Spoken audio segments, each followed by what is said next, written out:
Have you ever said you didn't want something only because you couldn't get it? Maybe a prize, maybe an opportunity, or maybe something that seemed just out of reach. Sometimes, when we fail to get what we want, we convince ourselves that we never wanted it at all. Today's story reveals this very human habit. Let me tell you a story. Once upon a time, on a hot afternoon, a fox wandered slowly along a dusty path in the countryside. The sun was high in the sky, and the heat pressed heavily on the land. The fox had been searching for food all day. His stomach growled loudly as he walked past bushes and trees, sniffing the air for anything he could eat. But there was nothing. No rabbits, no birds, not even a small mouse. Tired and hungry, the fox continued walking, hoping to find something before night fell. After some time, he reached the edge of a small vineyard.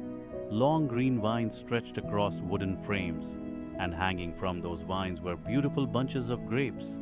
They were large, round, and deep purple, glowing softly under the bright sunlight.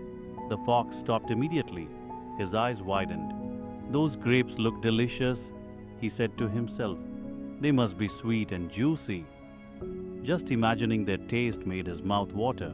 But there was one problem. The grapes were hanging high above the ground. The fox stepped closer and looked up carefully. They were just out of reach.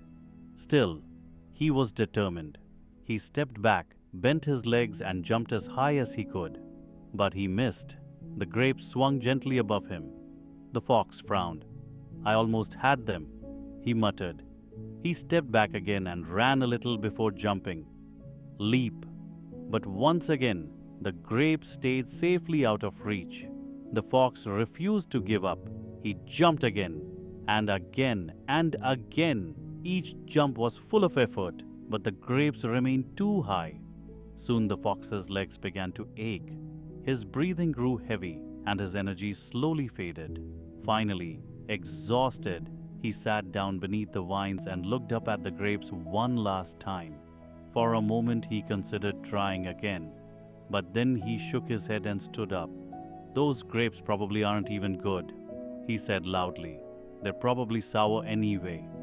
With that, the fox turned away and walked off into the countryside, pretending he didn't want the grapes at all. But deep down, the fox knew the truth. He didn't leave because the grapes were sour. He left because he could not reach them.